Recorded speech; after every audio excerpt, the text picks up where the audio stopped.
Sa baby shower ng apo ko, hinawakan ng manugang ko ang kumot na 4 na buwan kong tinahi, kinunot ang ilong at ibinagsak sa basurahan. Mga designer lang ang ginagamit namin dito, aniya, ngumingiti sa kamera ng kaibigan niya. May kalahating tawa ang silid. Hindi ako nagtalo, hindi ako umiyak.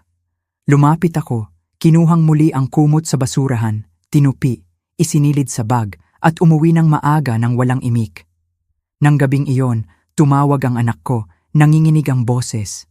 Nanay, anya, pakisabi, ano ang nakatupi sa loob ng kumot na yon? Naupo ako sa mesa ng kusina. Hinawakan ko ang kumot sa kandungan, huling regalo ng asawa ko pa ring ligtas sa lining. At mahinahong sinabi, bakit mo itatanong, Carlo? Dahil ito ang ibinagsak ng manugang ko sa basurahan sa harap ng 20 tao dahil lang homemade. At ito ang nangyari nang malaman na ng buong pamilya. Maligayang pagbabalik sa Alpha Mom Stories, kung saan ang regalong tinatawag na mura ang madalas na tanging bagay sa silid na hindi mabibili ng pera. Manatili hanggang dulo, mag-iwan ng komento at mag-subscribe. Ako si Elena Santos, 68 taon na ako at 40 taon kong pinatakbo ang maliit na pananahi at tela sa Kalye Mabini, kung saan ako naghahabi ng damit pangkasal at nagpapaluwag ng barong sa libing at nagturo ng kalahati ng mga babae sa bayan na manahi. Kilala ko ang sinulid gaya ng kilala ng iba, ang musika. Masasabi ko kung magkano ang damit sa tahi nito. At masasabi ko ang tunay na halaga nito sa ibang bagay na walang kinalaman sa presyo. Hindi na gaya ng dati ang mga kamay ko. Dumating ang arthritis 5 taon na ang nakalipas, dahan-dahan, pagkatapos biglaan. May umaga na hindi magsara ang mga daliri sa karayom hanggang mainitang tubig at kumbinsihin ko sila na parang matigas ang ulo na bata. Hindi ito para sa awa. Sinasabi ko ito para maunawaan ninyo kung ano ang halaga ng 4 na buwang pagtahi at bakit ko pa rin ginawa. Tinitingnan ng mga tao ang isang babaeng gaya ko at nakikita ang matamis na matandang may yarn. Walang panganib, medyo atrasado. Ganoon din ang tingin ng manugang ko sa akin. At hinayaan ko dahil matagal ko nang natutunan na ang maliitin ay isang uri ng tahimik na lakas. Magsisimula ako sa tunay na simula, kay Fernando. Namatay ang asawa kong si Fernando 10 buwan bago ang baby shower. 43 taon ng pagsasama, pagkatapos isang Martes sa ospital, pagkatapos isang bahay na biglang sobrang tahimik. Hindi mapagpasikat si Fernando. Iisa ang kanyang truck sa loob ng 19 na taon. Parehong kayumangging Amerikana hanggang sa ako na ang nagsabi na itabi na.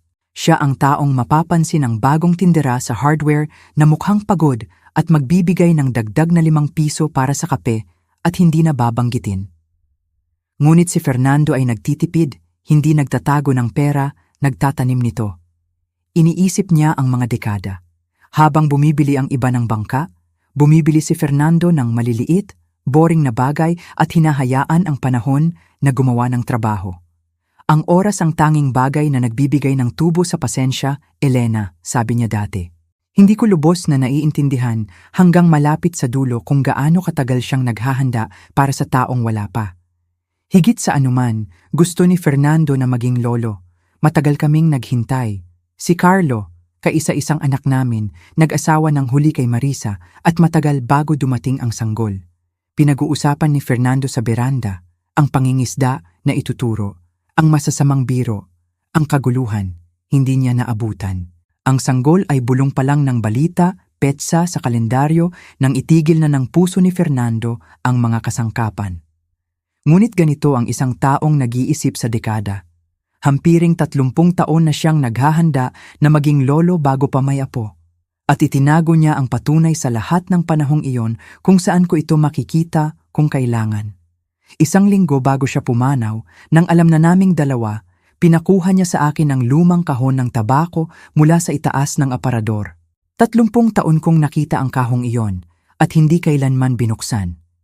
Inakala kong resibo o medalya ng digmaan ng ama niya, o walang kwentang bagay na itinago ng lalaki dahil ang pagtatapon ay parang maliit na kamatayan. Puno ito ng savings bonds, nakatali sa goma ayon sa taon, pabalik bago pa lumaki si Carlo. Philippine Savings Bonds na binili ng kaunti-kaunti, 50 piso dito, 100 piso doon, bawat kaarawan at bawat bonus at bawat mabuting buwan sa loob ng halos 30 taon. Sa sobre, sa blocky na lapis ni Fernando, nakasulat, para sa unang apo namin. Nagsimula ako ng 10 taon si Carlo. Sabi niya sa akin, manipis ang boses, ngunit malinaw ang mata. Inisip ko na may darating na maliit. Gusto kong bigyan sila ng panimula na hindi matatanggal ni Numan. Pisil niya ang kamay ko. Lahat na sila duwe na, Elena. 30 taon. Totoong pera na. Tinatanong ko kung magkano. Sinabi niya, hindi kita paghihintayin gaya ng pamilya. Halos 2,800,000. Pagkatapos sinabi ni Fernando ang bahaging mas mahalaga kaysa pera. Ang bahaging naiisip ko araw-araw. Huwag mo lang ibigay ang sobre, aniya. Pera sa sobre gagastusin nila sa stroller at makakalimutan kung saan galing. Ngumiti siya, ang dating ngiti ni Fernando. Ilagay mo sa lugar na pananatilihin nila. Tahiin mo sa isang bagay. Pakibuksan niya ang kumot, Elena.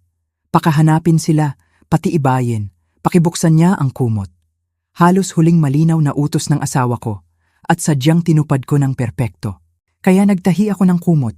Nagsimula ako 1 buwan pagkatapos ng libing, bahagi para sa sanggol at bahagi, aaminin ko, para bigyan ng kamay ko ng gawain maliban sa panginginig. Cream-colored na wool, malambot na parang ulap, may border na maliliit na asul na bangka. Dahil mahal ni Fernando ang tubig. Dahil nangako siya ng pangingisda na hindi na niya matutupad. Sa isang kanto, sapat na maliit para hanapin, tinahi ko ang inisyal niya, FS. Para may bahagi siya sa silid sa bawat tulog, bawat lagnat, bawat masamang panaginip, magpakailanman. 4 na buwan. Pinagbayad ako ng kamay ko sa bawat hilera. May gabi na umiyak ako dito, hindi dahil sa sakit, dahil sa kawalan. Ngunit natapos ko, at ito, sasabihin ko ng walang peke, ang pinakamagandang bagay na ginawa ko. At pagkatapos, ang tunay na trabaho. Sa ilalim, tinahi ko ang flat na inner pocket, ang uri na ginagamit ko dati sa lining ng Amerikana para sa manlalakbay na hindi nagtitiwala sa maleta. Sa pocket na iyon, tinupi ko ang bonds ni Fernando, lahat ng 30 taon. At isa pang bagay, isang liha. Maniwala na ang halaga ng bagay, Amerikana, kotse, tao, ay nakalimbag sa maliit na tag at ang pinakamasamang kapalaran ng babae ay makitang ordinaryo. Kaya kinokontrol ni Marisa ang lahat. Ang apartment ay parang magazine. Ang damit ay sadyang pinili. At mula nang mabuntis, naging ultimate accessory ang sanggol. Designer nursery, registry na puno ng brand na hindi ko narinig at hindi mabigkas. Buong aesthetic ng perpektong maliit na buhay na idinodokumento, ipinopost at hinahangaan. Sinubukan kong magustuhan siya. Ginawa ko. Hindi siya malupit sa akin, eksakto, sa unang araw. Tinitingnan niya lang ako gaya ng tingin sa thrift store. May magalang, mahinang pagkasuklam, parang mahahawa siya. Sa tingin ko, sa ilalim ng lahat ng label, natatakot si Marisa. Natatakot gaya ng itinuro ng ina niya. Na kung titingnan ng maling tao ng masyadong malapit, makikita nila ang murang bagay. At ang malupit na biro ng mga taong ganoon ay hindi nila makilala ang tunay na mahalaga kapag nasa harapan nila dahil walang logo. Malapit na niyang patunayan iyon sa harap ng 20 tao na may tumatakbong kamera. Wala siyang ideya kung ano ang hawak niya nang gawin niya iyon. At dapat kong sabihin tungkol sa anak kong si Carlo, dahil ang bahagi ng kwentong ito na masakit pa rin ay hindi si Marisa. Siya. Si Carlo ay mabuting lalaki na buong buhay niyang iniiwasan ng gulo gaya ng pag-iwas ng iba sa taas. Mabait siya, nakakatawa, mahal na mahal ang ama niya at nahulog ng malakas kay Marisa at sa pagkahulog, nagsimula siyang manahimik, sumang-ayon, pakinisin, panatilihin ang kapayapaan. Nang muling idisenyo ng ina ni Marisa ang buhay nila sa label, sumama lang si Carlo. Mas madali. Palaging pinipili ni Carlo ang mas madali. Pagkatapos mamatay ni Fernando, naghiwalay si Carlo sa paraan ng tahimik na lalaki, pribado, kung saan hindi nakakaabala sa sinuman. Tumatawag siya sa akin minsan ng gabi, para lang pag-usapan ng ama. Itinatago niya ang lumang fishing hat ni Fernando sa kawit sa tabi ng pinto. Siya, sa lahat ng tao, alam na alam kung sino ang ama niya. Kaya nang lumabas ang katotohanan, hindi si Marisa ang nabasag. Naglihis si Marisa, nabasag si Carlo dahil nandoon si Carlo sa shower. Nanonood si Carlo habang tinatawag ng asawa ang regalo ng namatay niyang ama na homemade at ibinagsak sa basurahan, at si Carlo panatilihin ang kapayapaan. Piliin ang mas madali, walang imik. Tumawa pa ng konti ang nerbiyosong tawa. Hindi niya alam kung ano ang loob. Gusto kong maging patas sa kanya doon. Hindi niya alam, ngunit alam niya na ang kumot ay galing sa akin. Alam niya na ang nagluluksan niyang ina ang gumawa ng may sira ng kamay at hinayaan niyang mapunta sa basurahan para iwasan ang eksena. Iyon ang dadalhin niya, hindi ang kalupitan ni Marisa, ang sarili niyang katahimikan. Alalahanin niyon kapag dumating tayo sa tawag. Alalahanin na ang basag na boses sa linya ng gabing iyon ay anak na katatapos lang malaman kung ano ang halaga ng sarili niyang katahimikan. Dumating ang imbitasyon sa shower sa makapal na cardstock na may gintong gilid. Garden soiree ni Marisa, sabi. May dress code. Para sa baby shower? Hindi ako nagtaka. Ako, tulungan ako ng Diyos, excited. May pinakamahalagang regalo sa mundo na nakarap sa dresser ko at nagsasanay ako sa isip kung paano ito mangyayari. Bubuksan ni Marisa, makikita ang malambot na cream na kumot at pagkatapos sasabihin kong mahinahon, mayroon sa loob, anak. Galing kay Fernando. Damhin mo ang ibabang tahi at mahahanap niya ang pocket at bonds at liham at mauunawaan ng buong silid na ang tahimik na matandang lalaking hindi makarating ay naghahanda para sa sanggol na ito sa loob ng 30 taon. Pakibuksan niya ang kumot, sabi ni Fernando. Sisiguraduhin kong bubuksan niya ang kumot. Bumili ako ng bagong blusa, navy na may munting lace collar. Binalot ko ang regalo sa plain cream na papel dahil hindi kailangan ng gintong gilid ang kumot para maging mahalaga, at tinalian ng asul na laso na kulay ng mga bangka. Nagmaneho ako nang nakaupo ang kahon sa passenger seat kung saan dati nakaupo si Fernando. At kinausap ko siya ng kaunti sa daan, gaya ng ginagawa ko. Malaking araw, Fernando, sabi ko. Ibinibigay namin ang bonds mo. Naniniwala ka ba? Magiging lolo na tayo? Wala akong ideya na malapit na akong manood ng estranghero na ibinagsak ang asawa ko sa basurahan. Ang bahay ni Gilda ay parang boutique hotel, puting peonies sa lahat ng dako, balloon arch sa 3 shade ng grage, mesa ng maliliit na catered na bagay na mas mahal kaysa sa pagkain. May backdrop na may pangalan ng sanggol sa gintong script. Pinili nila si Andres, hindi naman galing sa sinuman. Pangalang sinabi ni Marisa na nagtetest ng maayos, anuman ang ibig sabihin. Parang ren akong pumasok sa bukas na bintana. Mas bata ang lahat, mas makinis, sa damit na alam na kinukunan. Hinawakan ko ang plain cream na kahon, ngumiti, at humanap ng upuan sa gilid kung saan nakaupo ang matandang tiya. Ngunit hindi ako malungkot. May lihim ako at pinapanatili ng lihim ang init. Sa tuwing may batang babae sa damit na mas mahal kaysa kotse ko na tumitingin sa kahon ko na may munting awa, naiisip ko lang ang pocket na tinahi sa lining at ngumingiti sa sarili. Gusto kong maunawaan ninyo iyon dahil sa lahat ng nangyari noong araw na iyon ang bahaging pinakamasakit kong dinaramdam. Pumasok akong masaya. Pumasok akong dala ang pagmamahal ng namatay kong asawa sa sanggol na hindi niya mahahawakan. Handang ibigay ng 2 kamay. Masaya. Wala akong armor. Bakit naman? Hindi ka nagsusuot ng armor sa baby shower. Nagdadala ka ng kumot at buong puso at inaasahan mong hindi babagsak ang mga tao doon sa kabaitan. Malapit na akong matuto na may mga silid na ibabagsak ang buong puso mo sa basurahan at tatawagin itong vibe. May babae sa tabi ng gift table na may phone na kumukuha, kaibigan ni Marisa na si Bianca, kumukuha ng content para sa page ni Marisa. Hindi ko pinansin. Marami akong iisipin tungkol dito mamaya. Ang buong event ay nakasentro sa pagbubukas ng regalo na pinatakbo ni Marisa na parang product launch. Nakaupo siya sa parang trono na puting upuan sa ilalim ng balloon arch. Kumukuha si Bianca. Nagsasalaysay si Gilda sa silid. Ay, Italian iyon, hindi ba maganda? At hinahawakan ni Marisa ang bawat regalo sa kamera, binabanggit ang brand, at nagpapasalamat sa nagbigay sa pamamagitan ng pagtag sa hangin, na parang ang punto ng regalo ay ang label na inihayag. Cashmere onesie, designer diaper bag na kasing halaga ng kinikita ko sa isang buwan, stroller na may pangalang parang sports car. Bawat isa, hinawakan, hinangaan, kinunan, tinawanan. Ang currency ng silid ay nakikita at wala akong anuman doon. Nanonood ako sa anak ko sa kabilang dako.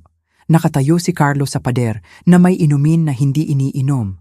Ngumingiti ang ngiti ng lalaking mas gustong nasa ibang lugar. Nakita niya ang mata ko minsan at nagbigay ng maliit, walang magawa na balikat, parang batang humihingi ng paumanhin sa panahon. Dapat ay mas mabuti kong nabasa ang balikat na iyon. Iyon ang balikat ng lalaking alam nang gagawa ang asawa ng isang bagay na hindi mabuti at nagdesisyon ng huwag pigilan. Nandoon si Tia Carolina, nakababatang kapatid ni Fernando, 65 taon, matalas at mainit, ang tanging tao sa silid bukod sa akin na mahal si Fernando. Pinisil niya ang tabi ko. Designer diaper bag, bulong niya. Noong panahon namin, tote bag lang ang ginagamit at buhay naman ang sanggol. Natawa ako. Ginagamit sa macaroni art ng bata. May ilang nagsabi ng, "Aw!" May phone na itinaas. Kinuha ni Marisa ang kahon, mabilis na sinuri ang plain wrapping. At may ginawa ang sulok ng bibig niya na hindi ko nagustuhan. Tingnan natin kung ano ang ginawa ni Lola. Aniya at hinubad ang papel. Sandali, isang sandali, hinayaan kong umasa. Nahulog ang cream na papel at naroon ito. 4 na buwan ng kamay ko. Ang pinakamalambot na wool na kaya kong bilhin. Ang maliliit na asul na bangka sa border, ang inisyal ni Fernando na nakatago sa kanto na parang hiningang hinawakan. Sa maliwanag, makinis na silid na puno ng bagay na gawa ng makina at pabrika. Ang kumot ko. Sa paningin ko, ang tanging totoong bagay doon. Hinawakan ni Marisa ito sa 2 kanto, gaya ng paghawak para suriin kung may mantsa. Nanonood ako sa mukha niya. Nanonood ako habang napapansin niya na handmade. Ang bahagyang hindi pantay na nangangahulugang tao ang gumawa nito. Ang mismong bagay na sinasabi ngayon ng mga magazine na nagpapamahalaga. Nanonood ako habang nagdedesisyon siya kung ano ang ibig sabihin nito. Kinunot niya ng bahagya ang ilong. Ang micro-expression ng babaeng tinuruan na ang homemade ay kasing kahulugan ng mahirap. Ay, Aniya, ginawa mo ba ito? Oo, anak. Aniya at mainit ang boses ko at nagsimula akong sumandal para sabihin sa kanya ang tahi. Tungkol kay Fernando, tungkol sa pagdama sa ibaba. May espesyal dito kung... Ngunit nagsasalita na si Marisa sa ibabaw ko, sa silid, sa kamera. Napaka-sweet. Aniya sa boses na ginagamit para tapusin ang usapan. Napaka-homemade. At natawa si Gilda, ang maliit na tinkling na tawa at nagsabi, "Bless her heart." Naramdaman kong bahagyang umikot ang silid. Ang pamilyar na pakiramdam ng pagiging maliit, ngunit hindi ko pa rin naiintindihan ang malapit ng mangyari. Inakala kong ang pinakamasama ay ang salitang homemade at ang bless her heart. Inakala kong ngingiti lang ako, ituturo kay Marisa ang tahi ng pribado at hayaang tubusin ng bonds ang buong hapon. Mali ako kung gaano kalayo ang dadalhin niya. Ang sumunod ay mabilis at nire-replay ko ito ng slow motion ng 10,000 beses mula noon. Tinupi ni Marisa ang kumot pabalik sa braso niya nang may uri ng finality. Tumingin siya sa perpektong grade na party niya, ang registry mountain, ang nanonood na kaibigan, ang kumukuha ni Bianca. At nanonood ako habang gumagawa siya ng kalkulasyon. Ang social math ng babaeng nabubuhay para sa audience. Hindi bagay ang homemade na kumot sa larawan. Sumasalungat ito sa brand. At may tumatakbong kamera si Marisa at silid na pagtatanghalan. At sa isang lugar sa puso niyang sinusukat ng label, nagdesisyon siya na ang nakakatawa, on-brand, content-worthy na gawin ay gawing biro ito. May matangkad na bakawang basurahan sa dulo ng gift table, ang magandang uri. May crisp na puting bag para sa wrapping paper. Tumayo si Marisa, kumot sa braso at tumawid doon. Okay, so Aniya tumatawa naglalaro sa phone ni Bianca. Mahal ko si Lola. Pero may buong aesthetic kami para sa nursery at hinawakan niya ang kumot sa ibabaw ng bukas na basurahan na parang salamangkero na malapit nang ihulog ang panyo. Mga designer lang ang ginagamit namin dito. At binitiwan niya. Ang kumot ko, ang mga bangka ni Fernando, ang inisyal ni Fernando, ang 2,800,000 ni Fernando, ang huling liham ni Fernando sa apo na hindi niya makikilala nahulog sa basurahan sa ibabaw ng punit na wrapping paper. Tumawa ang silid, hindi lahat, pero sapat. Ang nerbiyoso, follow the leader na tawa ng mga taong nagdesisyon na ang makapangyarihang tao sa silid ang nakakatawa. Nahuli lahat ng phone ni Bianca. Pumalakpak si Gilda, masaya. At ang anak ko, si Carlo, nakatayo sa pader, naging maputla, binuksan ang bibig, at isinara muli. Walang imik, iyon ang pinakamasamang segundo ng buong araw. Hindi ang kumot sa basurahan, ang pagsasara ng bibig ng anak ko. Mga designer lang ang ginagamit namin dito. Marami akong narinig na hindi mabait sa 68 taon. Tinawag akong luma, atrasado, matamis na walang kwentang may yarn. Wala ni isa ang tumama gaya ng 6 na salitang iyon sa maliwanag na silid na may puso ng asawa ko sa basurahan. Ito ang gusto kong maunawaan ninyo tungkol sa sandaling iyon dahil ito ang bisagra ng lahat. May pagpipilian ako. Maaari akong tumayo at sumigaw. Maaari kong sabihin, ikaw na hangal, mababaw na babae, may ideya ka ba kung ano ang katatapon mo? May 2,800,000 sa kumot na yon. May huling liham na isinulat ng lolo ng anak mo. Maaari akong gumawa ng eksenang mabubuhay magpakailanman. At bahagi ako, ang mother bear, ang balo, ang babaeng may sira ng kamay na dumugo sa mga hilera. Bahagi ako ang gustong gawin ng malakas. Ngunit hindi ko ginawa. Dahil sa eksaktong segundong iyon, 3 bagay ang totoo ng sabay. Isa, ligtas ang bonds at liham, tinahi ng sarado sa lining, at hindi nakita ni Marisa at hindi na makikita. 2, may tumatakbong kamera, at ang kalupitan ay naitala ng sariling kaibigan ng malupit na babae na nangangahulugang pananatilihin ng katotohanan nang wala akong tulong. At 3, ito ang nagdesisyon. Tumingin ako sa mayabang, nagpapanggap, natatakot na batang babae at naintindihan ko na ang pinakamasamang parusa na maibibigay ko sa kanya ay hindi eksena. Ito ang katotohanang ihahatid mamaya kapag hindi na niya matatanggihan na alam niya. Kaya ginawa ko ang tanging bagay na may dignidad. Tahimik akong tumayo, lumakad sa basurahan at inabot ang akin. Kung naranasan mo ng tumayo sa silid na puno ng tao at ang bagay na ginawa mo ng may pagmamahal ay itinuring na basura ang pagsisikap mo, oras mo, puso mo ay itinapon dahil walang tamang label, alam mo ang partikular na katahimikan na sumusunod. Ang katahimikan ng pagdedesisyon kung gaano karami sa sarili ang handa mong ipagtanggol sa harap ng mga taong nagdesisyon ng hindi ka gaanong mahalaga. Kung pamilyar sa iyo ang katahimikang iyon, manatili sa akin. Dito ito bumaliktad. Kinuha ko ang kumot mula sa basurahan. May ilang scrap ng wrapping paper na dumikit. Inalis ko ng mahinahon, gaya ng pag-aalis ng mumo sa damit ng bata. Tinupi ko ng maayos, gaya ng pagtupi ko sa lahat, gaya ng itinuturo ng 40 taon sa likod ng counter sa kamay na tumupi ng walang pag-iisip at isinilid sa bag. Tahimik na ang silid. Naasim ang tawa. Kahit si Marisa ay tila naramdaman na mali ang hangin, bagaman tinakpan niya ng maliwanag na, "Ay, gusto mo bang kunin?" "Ayos lang. Kunin mo." "Sorry, nag-iisip lang ako." "Ayos lang, anak." "Aniya." Perpektong matatag ang boses ko. "Hindi naman talaga bagay sa iyo. Itatago ko." At ang katatagan na iyon, nakita kong tumama sa kanya mas nakabagabag kaysa galit. Naging handa siya sa luha o tantrum, ang 2 reaksyon na handa ng mundo niya. Ang mahinahong matandang babaeng tumutupi ng kumot at nagsasabing, itatago ko ay hindi naiintindihan. Masisira ang puso ng ama niya. Lahat ng bonds na sa wakas ay mapupunta sa sanggol sa kumot na yon, gaya ng gusto ni Fernando at nahuli ang boses niya. Elena ang mukha niya. Sa tingin ko hindi niya alam. Sa tingin ko kakatapos ko lang sabihin sa pamangkin ko kung ano ang loob ng bagay na napanood niyang itapon ng asawa sa basurahan. Isinara ko ang mata. Ayos lang, Carolina. Aniya muli, bagaman nagsimula nang sumakit ang puso ko sa bagong direksyon tungo sa anak ko. Naging puti siya na parang sheet. Ani Carolina, umalis siya kaagad. Walang imik kay Marisa, umalis lang.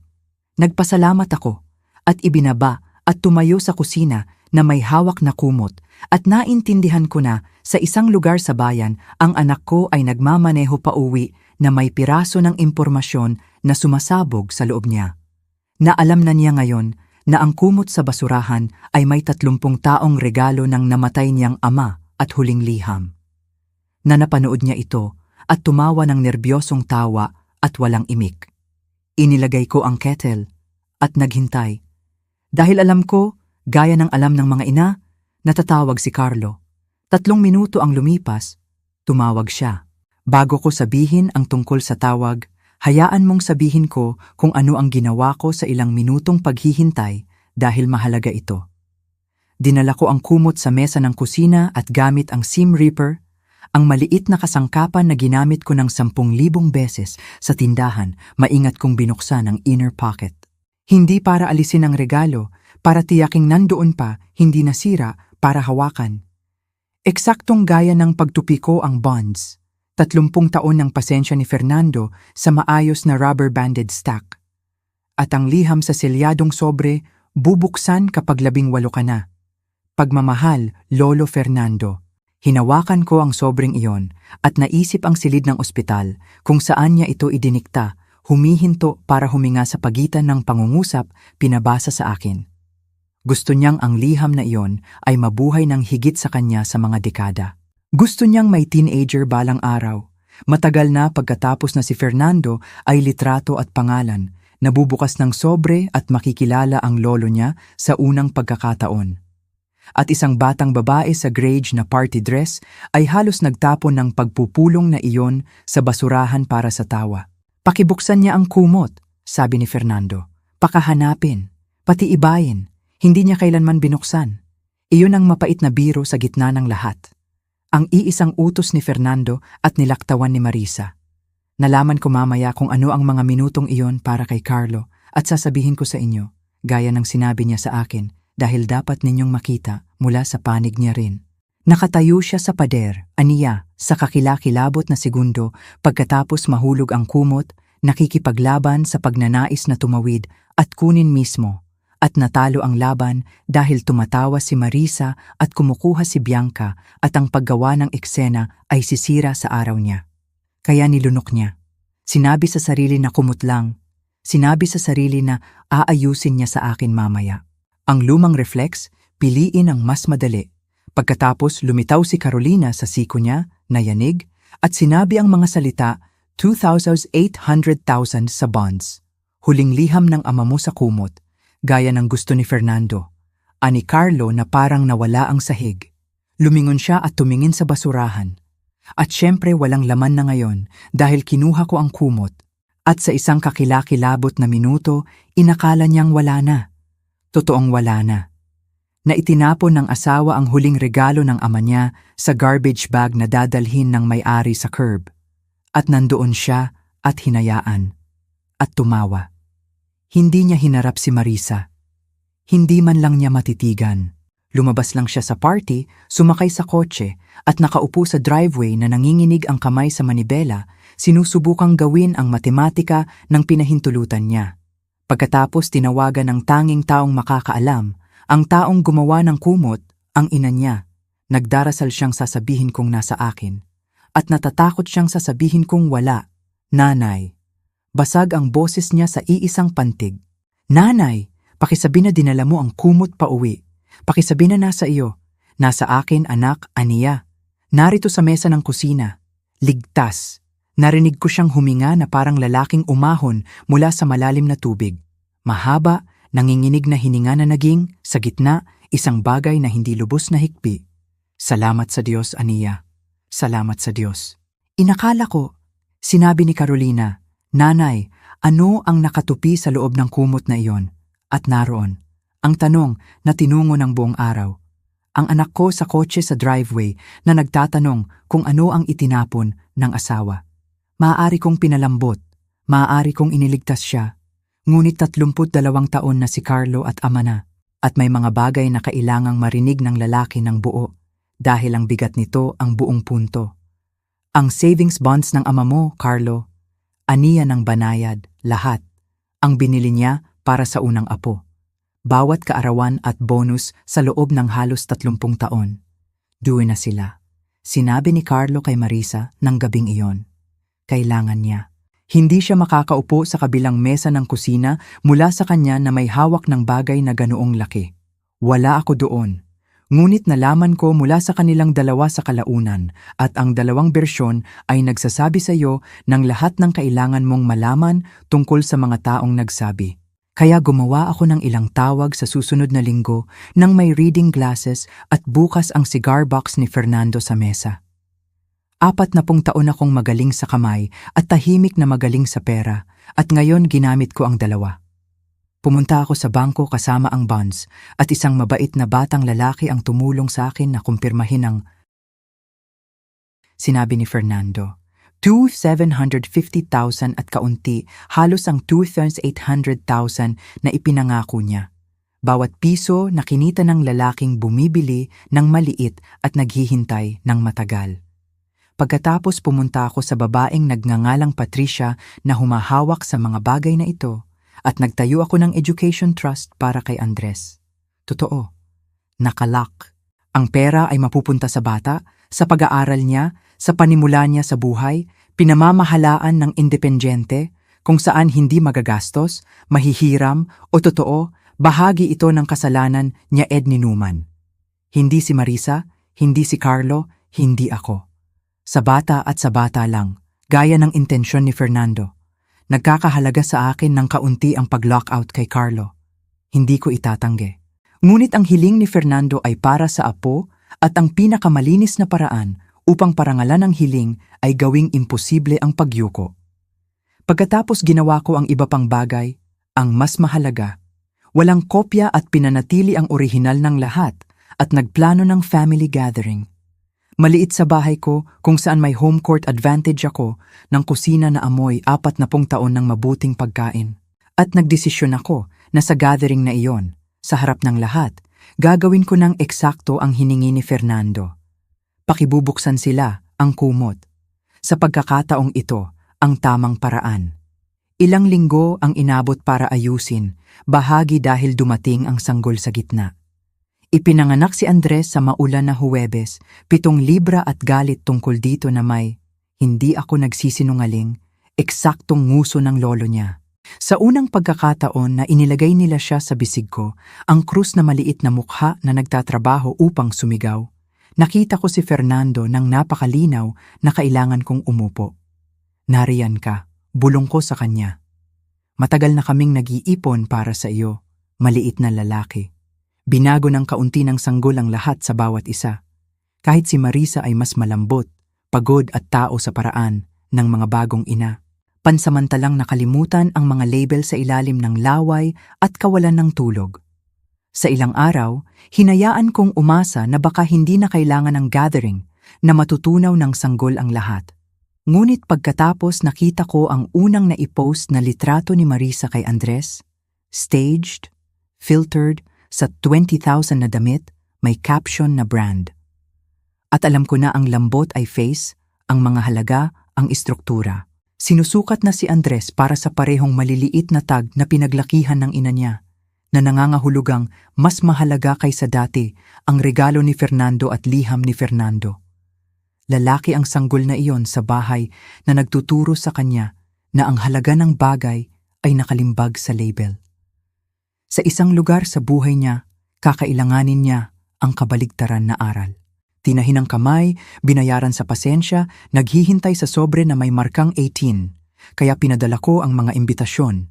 Linggo ng gabi, bahay ko, lahat. At kinuha ko ang kumot. Dumating sila isang linggo ng gabi sa bahay na amoy pot roast na ginawa ko dahil ang ilang sandata ay kabaitan. Si Carlo, kulay abo at tahimik, may dalang sanggol. Si Marisa, makinis muli, maingat.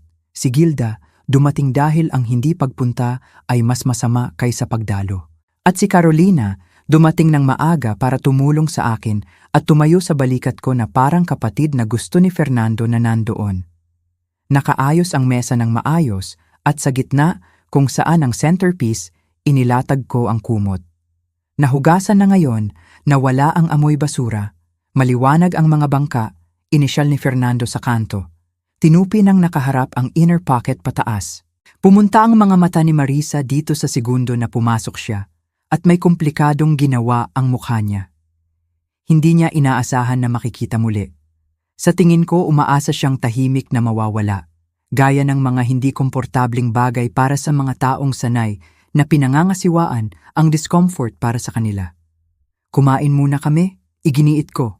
Hindi mo ginagawa ang mahirap na bagay nang walang laman ang tiyan at gusto kong lahat ay nakaayos, busog at hindi makakaangkin na naambush. Pinag-usapan ng sanggol, halos kaaya-aya. Nagpasalamat pa si Marisa sa roast at tila nagulat na ibig sabihin. Pagkatapos nilinis ko ang mga plato at umupo muli at inilagay ang kamay ng patag sa kumot. Gusto kong ibigay kay Andres ang regalo niya mula sa lolo niya ngayon, anya.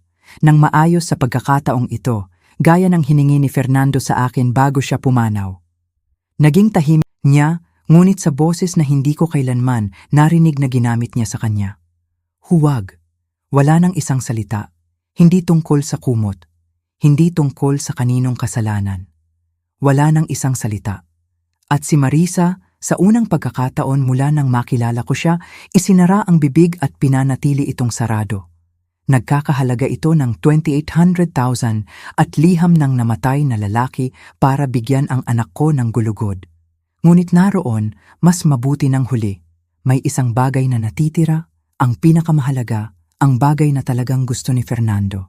Ang liham niya ay para kay Andres sa edad na 18, aniya at maghihintay, selyado sa trust hanggang doon.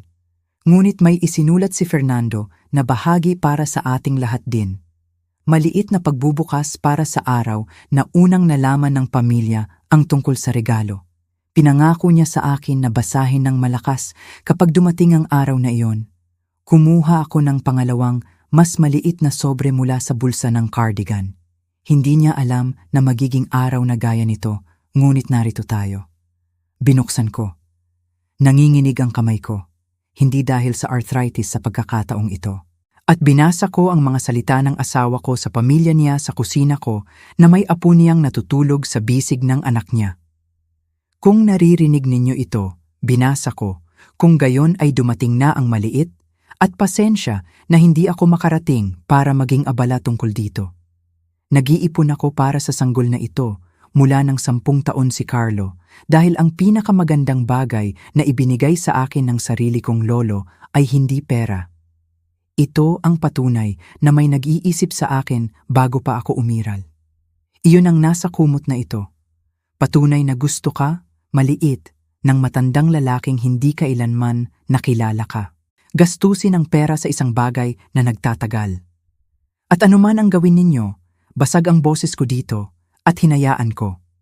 Maging uri ng pamilya na alam ang pagkakaiba sa pagitan ng kung magkano ang halaga ng bagay at kung ano ang tunay na halaga ng bagay. Alam ng lola ninyo. Matutunan ninyo mula sa kanya. Buong pagmamahal, Fernando. Tahimik ang silid. Hayagang umiiyak si Carolina. May mukha si Carlo na nakadikit sa tuktok ng ulo ng natutulog na anak niya. Nanginginig ang balikat.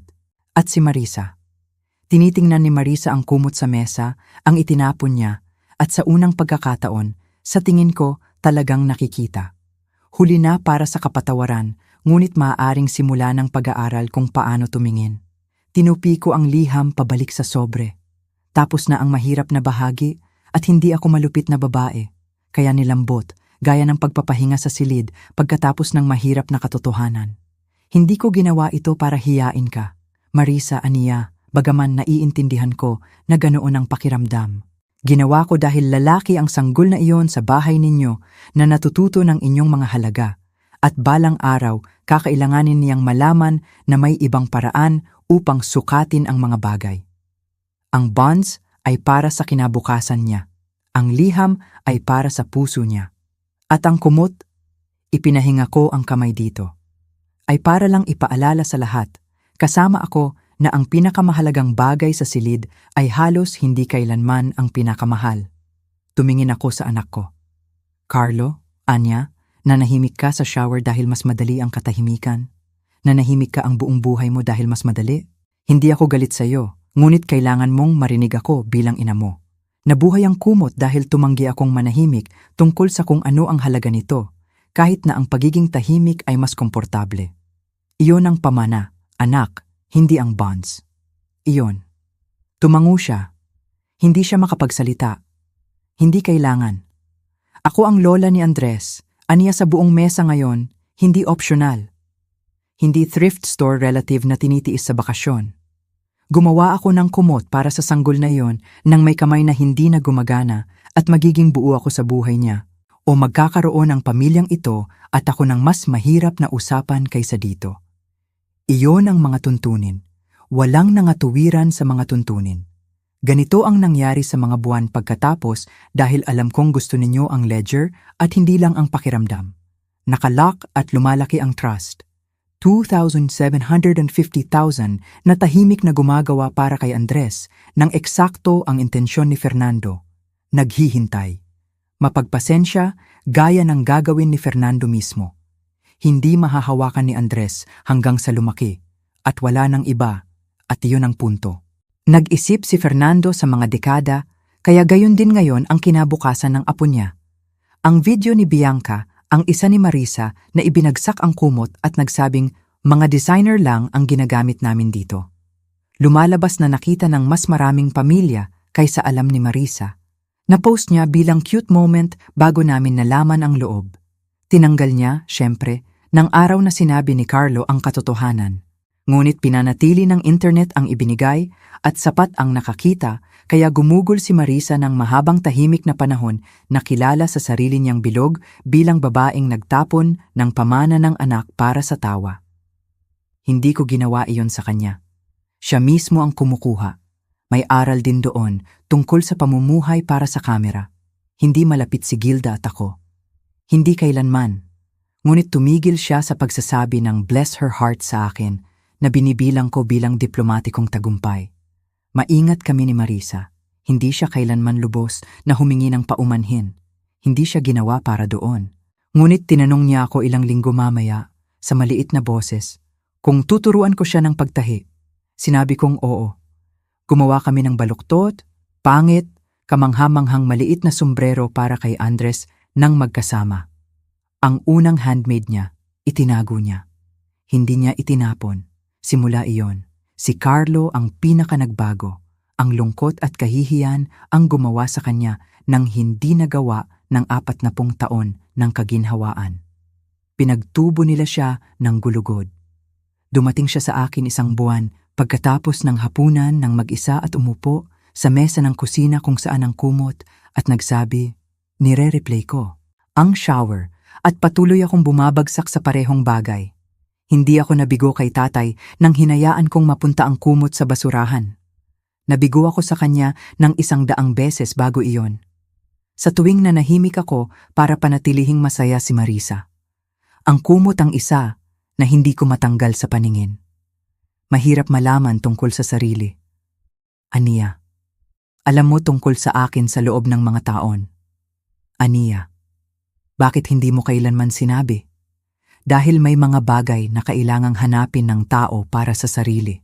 Aniya sa kanya, maaari kong sinabi sa iyo ng 1,000 beses. Kailangan ng kumot sa basurahan para paniwalaan mo. Iba na siya ngayon, nagsasalita siya. Siya at si Marisa ay nasa counseling na hindi ko kailanman inakala na makikita. Itinatago pa rin niya ang fishing hat ni Fernando sa kawit. Ngunit ngayon sinabi niya kay Andres na tuturuan niya siyang mangisda mismo. Gaya ng gagawin ni Lolo. Natututo pa akong huwag piliin ang mas madali. Aniya sa akin. Ngunit pinipili ko ito ng sadyang ngayon. Bago iyon. Oo. At ipinagmamalaki ko siya. Mas mabuti ng huli. Ang kumot ay nasa crib ni Andres ngayon. Ilang buwan ang inabot. Sapat na mahaba para matiyak ko na ang bahay na pupuntahan nito ay natuto. kahit kaunti, kung ano ang hawak. Nang sa wakas ay dinala ko, naghanda si Marisa ng lugar ng karangalan para dito. At itinabi ang designer throw na dating nandoon. At walang imik tungkol sa aesthetics. Nanonood lang siya habang inilalatag ko ang mga bangka ni Fernando sa anak niya. At hinawakan ng kanto na may inisyal. At tahimik na nagsabi, FS. Hindi ko man lang napansin na nandoon yon. Karamihan sa mga tao, hindi. Aniya. Kailangan mong malaman kung paano tumingin. Mas masama ang kamay ko ngayong taglamig. May umaga na nanalo ang karayom at hindi ako makapagtahi. Ngunit gumagawa ako ng sweater para kay Andres. Dahan-dahan. Ilang hilera sa mabuting araw. May nakatagong inisyal ng lolo niya sa cuff kung saan niya mahahanap balang araw kung alam niyang tumingin. Dahil iyon ang ginagawa namin. Ang homemade na lola. Tahimik naming tinatahi ang sarili sa mga bagay at naghihintay. Itinuro iyon ni Fernando sa akin. Ang oras ay nagbibigay ng tubo sa pasensya. Kung may isang bagay na ibibigay ko sa inyo mula sa lahat ng ito, sasabihin sa inyo ng mundo, mas malakas taon-taon na ang halaga ay bagay na mababasa sa label, na ang mamahaling regalo ang totoong at ang homemade ay matamis, ngunit mas mababa. Huwag kayong maniwala. Ang pinakamahalagang bagay sa anumang silid ay halos palaging ang tahimik. Ginawa ng kamay, ibinigay ng walang logo, madaling itapon kung hindi ka tinuruan kung paano tumingin. Matuto kayong tumingin, at anuman ang mahal ninyo, tahiin ninyo sa isang bagay na nagtatagal, at huwag hayaang sabihin ni Numan na kabilang ito sa basurahan. Iyon ang kwento ko, isang homemade na kumot, isang basurahan, at isang pagmamahal na mas mahalaga kaysa sa buong designer na silid. Kung naalala ninyo ang handmade na regalong pinapahalagahan pa rin, sabihin ninyo sa kanila ngayong gabi. Mag-iwan ng komento, pindutin ang subscribe at makikita ko kayo sa susunod.